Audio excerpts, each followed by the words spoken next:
Welcome to the Wilde Wealth Way.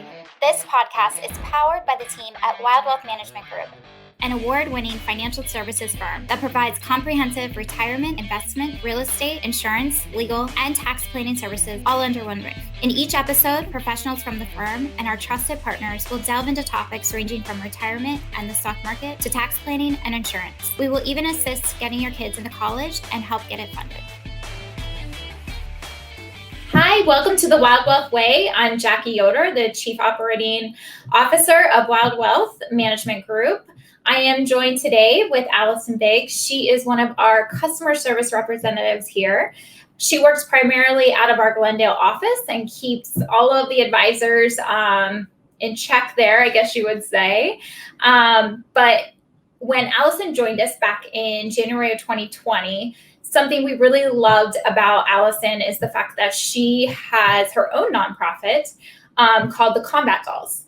And for Wilde Wealth in general, for Trevor, obviously, having our own nonprofit, Wild for Arizona, is a really big, important piece to our organization. And so besides her amazing customer service skills, we knew we could also utilize the fact that she had the nonprofit background to kind of help us organize all of our events and things like that we kind of go through with our nonprofit.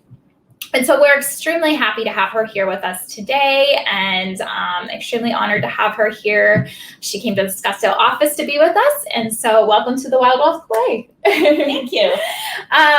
So we're going to kind of just get going, and I'm going to start with what led you to Wilde Wealth back in January 2020.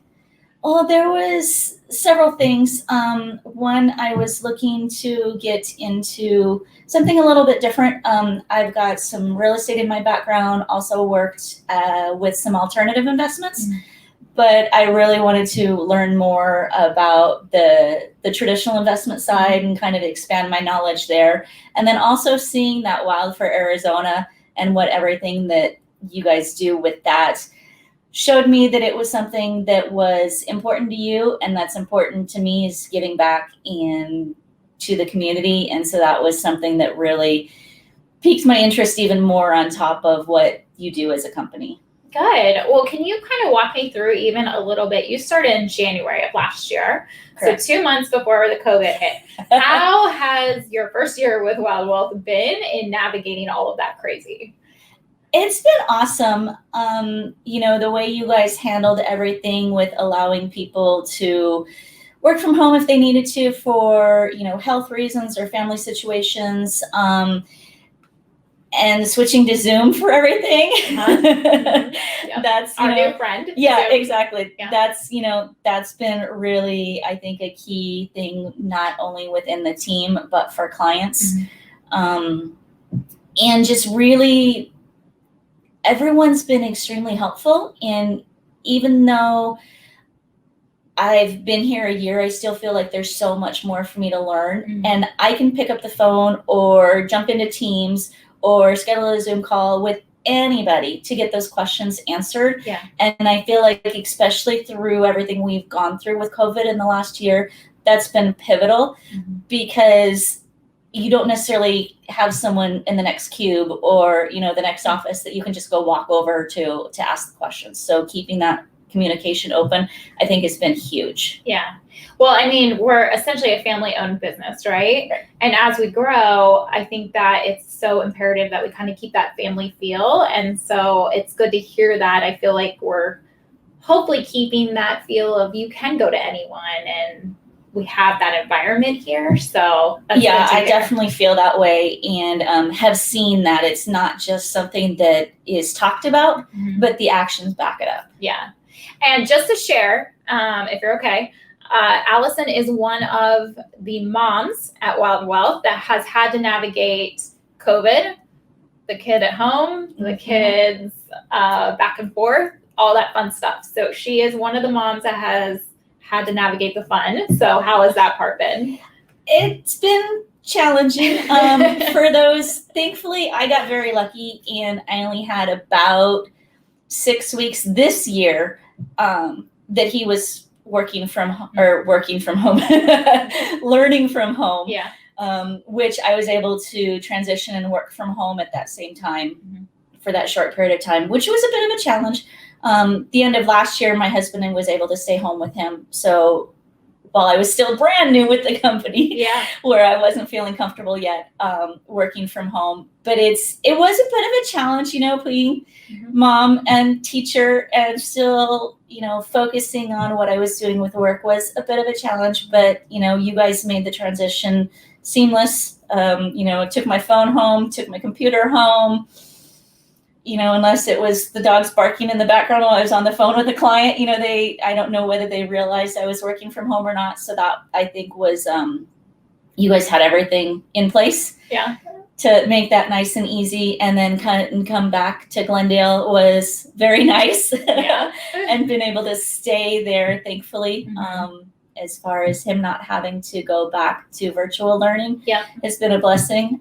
But you guys helped make the process as easy as possible. I think it's safe to say all moms will probably have PTSD from going through this. So, but yeah, you've done great navigating that as well. So, you guys were a huge help in that. So I appreciate it. Good. Yes. Well, hopefully we're through the worst of that. Hopefully. So I wanted you to kind of talk through and tell us about your nonprofit, the Combat Dolls. What led you to start that, and what has that looked like, obviously, through the pandemic? So I am from a family of military and veterans. I still have cousins who are currently serving.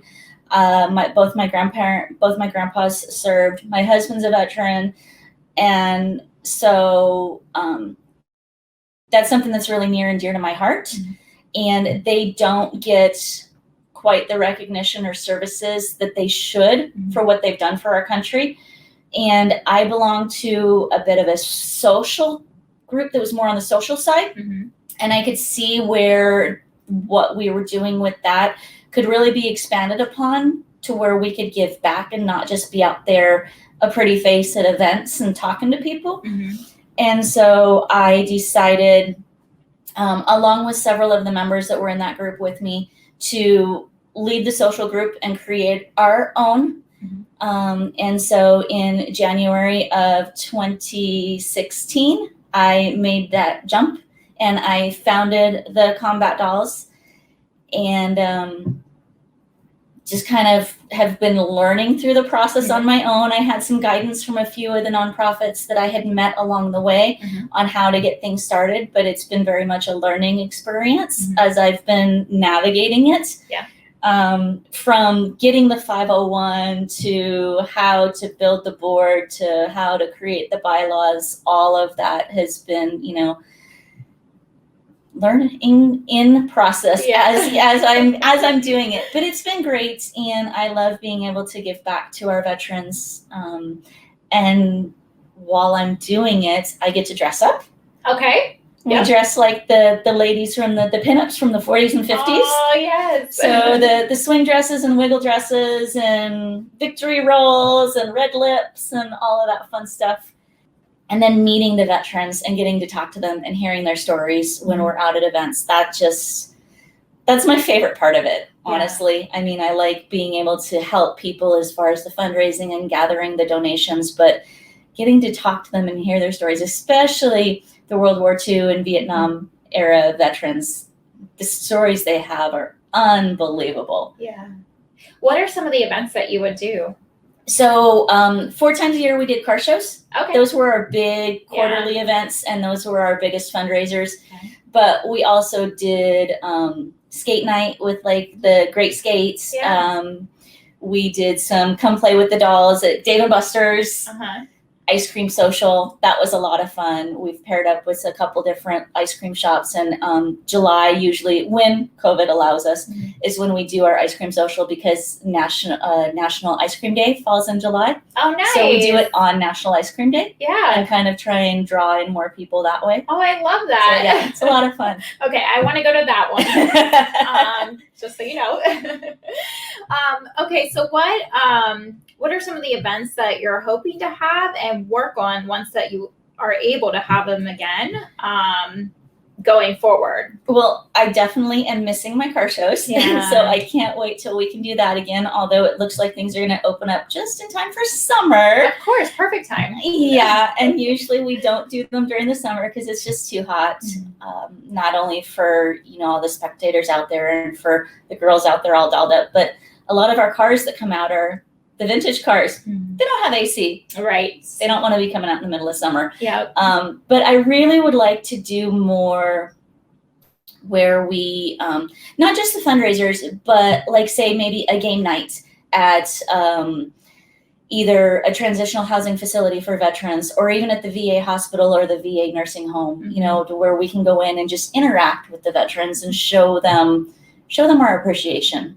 I think that would be something that would be a lot of fun and that I've been thinking about wanting to, and that might be a good way to transition back into things until we get ramped back up for doing our full-on events again. Because it has been kind of a bummer not being able to do those for a while, in order to keep everybody safe, especially our older generation of veterans. Right. We don't want to, be having the big crowds that they love coming out to the events, but don't want to put them at risk. Right. Yeah. Hopefully, I know Arizona, we've been really good about getting our vaccines out. So Yes. Hopefully some of those older ones are able to do that. So, and you got your first one, right? I did. Yeah. I did. So. I made the trip up to northern Arizona, Charlotte, and got my first one. Got the next one coming in a couple weeks. Yeah. So hopefully we're getting there. We are. Baby steps. So charity work is obviously a big part of Wilde Wealth as well, with having our nonprofit, Wild for Arizona. With your background in nonprofits, we have you volunteered as one that helps us organize our quarterly events. So can you talk to us about the current fundraiser that we're in for Q1 with our brown bag program and how you kind of stumbled across them and just kind of what their program is about? Yeah, so I actually stumbled across them watching the news one morning. Okay. Getting ready for work, sat down for a few minutes to watch the news, and they were talking about the brown bag program. And I was in the process of figuring out what we were going to be doing, who we were going to be supporting with our food drive for that month. So I looked them up, and I really thought that it was something that might be a good fit for us because they do help our senior communities. They're housed out of Scottsdale. Yep. So is our main office. So I thought, well, hey, there you go. That's a good tie-in. And so they do provide food, not only canned goods, but they also have partnered up with a couple of other organizations so that they can provide fresh fruits and vegetables as well, and bread and tortillas and that sort of thing to our at-risk seniors who maybe are on that limited income. And it's going to be a matter of, do they pay for the medicine or do they pay for food? So that way they don't have to make that choice. They're able to help them out with the food portion of it so that then they can make sure that they're doing what they need to stay healthy. And they also, don't they offer to actually deliver some of the food? They do. They do. So they have drop-off locations or pickup locations twice a month for the seniors. And then if they have people who are not mobile or can't make it, then yes, they do have, I believe it's a limited service, but they do have some where they will deliver the food to them as well. Okay, very nice. So what we did, because we kind of had to change, and make it easy, right? Right. So can you kind of talk through like how we navigated that to be able to have clients and everyone participate?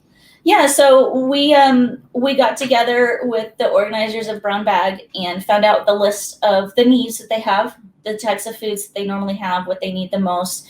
And we created, similar to with the toy drive, we created an Amazon list.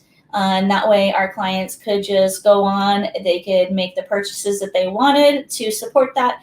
And then it's shipped directly to our Scottsdale office. And then we're going to be loading them all up in vehicles, probably my truck, one of them. Yeah. And delivering them over there to the program so that then they can start bagging those up in their brown bags, which is why they call it the brown bag program. They actually put them in the nice brown paper grocery bags for their distributions. Very nice. Yeah. So we currently have a lot of food sitting in our conference room. I was excited to see that when I walked in this morning. And we still have until the end of this month. So till March 31st, and you can go online in our events page, and you will see the brown bag program on our events page, and the Amazon list is still up there for anyone that wants to contribute. So we have that going until the end of the month. And then kind of walk us through how in the future, what are some of the events that you would like to see us be able to incorporate? Because right now we're doing things so differently, right? Yeah. We are creating the Amazon lists so people can still give back and help us in all of this. But historically, we would go, a big charity that we always help is Child Crisis Arizona, and we would go and help pass out meals and stuff like that. We haven't been able to do that, right? What's your vision? Like, where do you see us being able to maybe in the future navigate to get back to some of those things? I think that we've been doing the best job we can navigating. Yeah. Doing the Amazon lists. We do still have it open for clients to drop it off in the office if they really feel like they need to, or it's easier for them. But I think I'm thinking that the lists and that sort of thing may not go away completely. It's something we could continue to use. Mm-hmm. All of these tools we've had to adjust to during COVID, I think so many of them we have realized how much easier they're making things. Mm-hmm. And so I think some of them are going to stay. But I would love to be able to see us slowly get back into doing things with more hands-on, whether it's in smaller groups and going and volunteering, whether it be a child crisis or maybe the food bank or something like that, whether we have to do it in smaller groups, maybe by office instead of everybody as a whole, until we're able to do the larger events and do things as a whole and more team building. I think that we might have to have those be split up on a location basis. Mm-hmm. But I would love to see the day when we can all get together and do a big group event. And even I think it would be awesome to maybe get some clients involved with that as well at some point. What about like a future Wilde Wealth, Wild for Arizona, obviously our nonprofit, but a huge gala where we invite clients and raise money for all these charities we help? That would be so fun. That would be We could do your 50s theme, right? That would be so much fun. Yeah. So I know I'm the same. I love the face-to-face interactions, and I'm excited to one day hopefully navigate that. Yes. I think a word that is becoming more common as of late is hybrid, right? Yeah. And I think in the future, it is going to be very hybrid of keeping those easy online access type of scenarios that we've had to live through, but incorporating the old events back in as well. So I think everything will eventually just continue to be a hybrid, which is great, right? Yeah. It's a way for everyone to stay involved. So. Right. And especially since we do have so many clients that we have a lot of local clients. We have clients who aren't local as well. And having that hybrid mode gives them the opportunity to be a part as well. Yeah. And not feel like they're left out just because they don't live in Arizona. Or maybe they're one of our winter visitors and they're only here in the winter and they want to participate in something we're doing during the summer. Yeah, I know. I love that part. So I'm actually kind of excited for that. I'm not gonna lie. So can you kind of briefly talk through and share with us? I know we're in the beginning stages of our second quarter volunteer project that we have coming up.